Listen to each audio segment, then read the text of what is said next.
Hi Year 4, thanks for joining me again for another chapter of Sky Song. Thanks especially to Toby and Daniel who have let me know that they are enjoying listening to chapters. And please do give me an email and let me know if you're also watching and listening. I'd love to know. So here's chapter 10. Esker trudged on through the foothills, squinting into the glaring sun. The snow was melting in places with patches of grass, juniper and rocks poking out, and once or twice she jumped as a chunk of snow crunched away from the hillside and slid into a hollow. She climbed up to a ridge. She needed to find shelter, a place to hide should the Ice Queen return, but she was thirsty and hungry and her legs were close to buckling. She picked up a handful of snow and sucked on it, but it tasted stale, like animal sweat, and she spat it back out. Esker looked at the landscape before her. There wasn't a living soul in any direction, just the curved back of the foothills. She sighed. This was a vast and silent emptiness that she knew nothing about.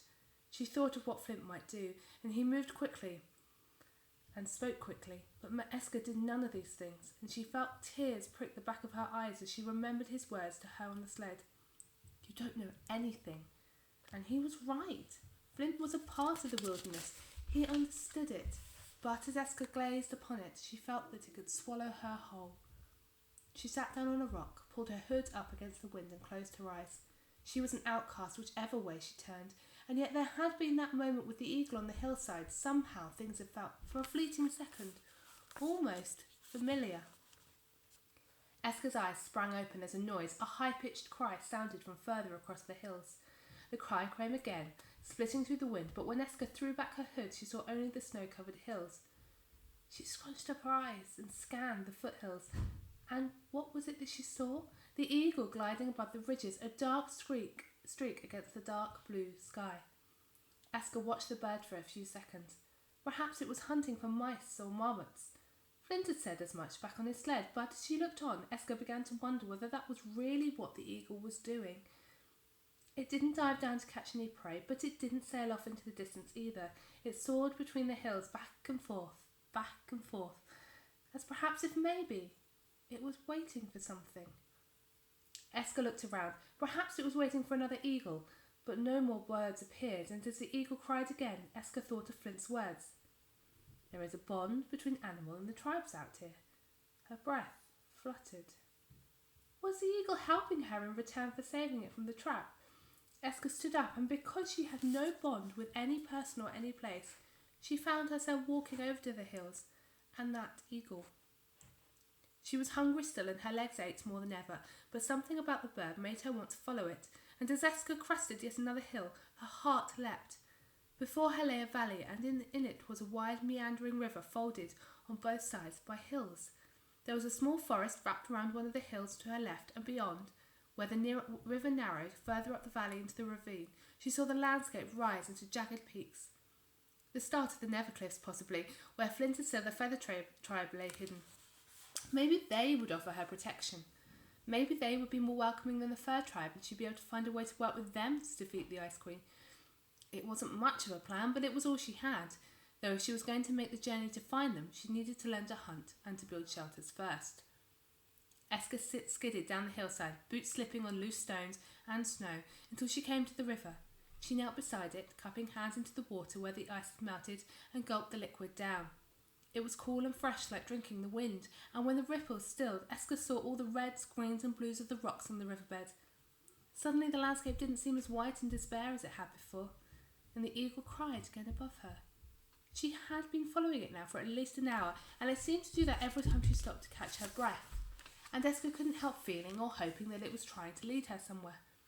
She walked on through the valley beside the river, keeping the eagle in her sights as it flew ahead, and just when she felt that she couldn't possibly drag her legs on any further, the eagle landed on a rocky ledge, leaning out over the river. Esker blinked. She had been looking up at the eagle for so long that she had missed what had happened to the river. Before her was a waterfall, shielded on either side by crags and rowan trees, and only the water itself hadn't melted up here. It was locked in ice still, a great white curtain built of icicles that hung in spiked ropes. Esker thought of the organ in Winterfang, and the icicles that formed that instrument had been conjured by dark magic, and every day she had trembled at the sight of them. But though these were just as fierce and splendid, they did not bend to another's power. They were wild and gazing at them. Now Eska wondered whether she had found something as powerful as the Ice Queen. She glanced up at the eagle, expecting it to fly away, but it simply sat, its eyes fixed on the waterfall level with its perch.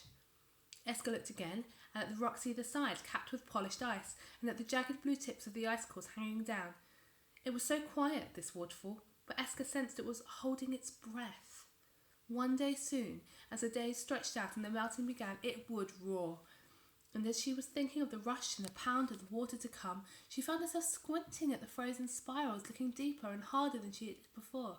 She clambered onto the rocks, aware of the eagle watching her even more, and her heart skipped a beat. There was a tiny gap between the icicles in the waterfall, and behind that Eska could see wood, not rock as she had expected. And she edged still closer, her eyes glued to the ice. Then suddenly the eagle squawked from its ledge, and Eska looked down. She was only centimetres away from a sheer drop down to the river. Carefully, Eska climbed over the rocks until they spread out into a platform beneath the eagle perch. The waterfall hung like a veil in front of her, and she noticed that the rocky plinth she stood on extended right under it, and that there was an opening in the ice large enough for a person to squeeze through. Eska could no longer see the eagle above, but she could feel it, watching, waiting, so she crept over the stone platform before ducking behind the ice. Her eyes widened. On her left hung the waterfall, a silent shield, but on her right there was a small wooden door built into the rock face. Eska blinked. Did somebody live behind this waterfall, tucked out of sight from the rest of the world? Was it safe for her to stay? And she thought of the Ice Queen and Slither brewing curses to snatch her voice.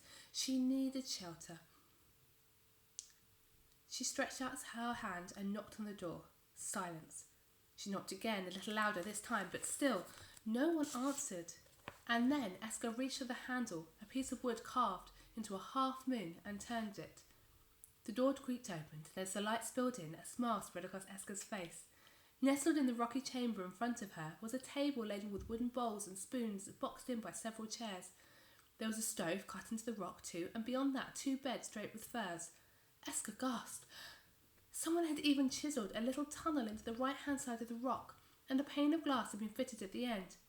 Eska wondered whether she might be able to see the eagle perched on its ledge from there, and her gaze fell to the item leaning against the tunnel wall. The best thing of all, a spear. I can hunt now, Eska murmured. There'll be fish in the river, and probably bears around too. She paused, though I'm not sure I'm quite ready to tackle them. She grinned. This had to be one of the food stores scattered over Erkenwall that Flint had mentioned, and somehow the eagle had led her right to it, and though Eska's mind was spinning with the discovery, she didn't rush inside straight away. She crept back to the opening on the ice and looked up at the eagle on its ledge. Thank you, she whispered. Then she looked down at her feet and sighed. She was so glad of the hideaway and all that it meant, but she was also sorry that now the eagle had repaid her favour, she might not see it again. Eska's heart was filled with longing for family, friends and a home that she remembered, but a little space inside it had opened up for the eagle, and as she dipped her head before the bird now, she hoped that it understood. The eagle ruffled its feathers, but it didn't fly away. It just croaked, an impatient noise, as if it was eager for Eska to go inside. She smiled. All right, I'm going. She turned back beneath the waterfall, stepping inside the hideaway and closing the door softly behind her. Then she flopped onto one of the beds, shutting her eyes against the sunlight streaming from the under the door, and she knew she should take the spear down the river. It was past midday, and she had to eat, but the furs were so soft around her that within minutes she was fast asleep. When Eska woke, the hideaway was dark and cold, and she sat up on the bed, and her stomach growled. I should have gone fishing while it was light, she muttered, scrambling out of the bed and feeling her way down the little tunnel to the window. She pushed back the sack curtains aside the strip of moonlight that fell across the hideaway, and Eska pressed her face up against the glass and looked out. Please be there, she whispered. But the stone ledge the eagle had been perched on was silhouetted against the moonlight, and it was empty. Eska turned away. Of course the bird wasn't there. It had repaid the debt, and now it had left. Those were the ways of the wild. Hunt, Eska said to herself. You need food, then a fire. And for a moment her mind wandered towards the next day and the day after that.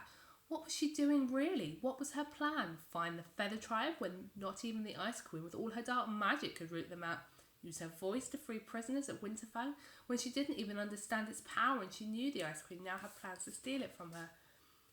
Eska looked around her, and inside the hideaway she felt relatively safe, but she'd have to go out soon to hunt, to get water, and then on to find the feather tribe, and she'd be completely and utterly alone.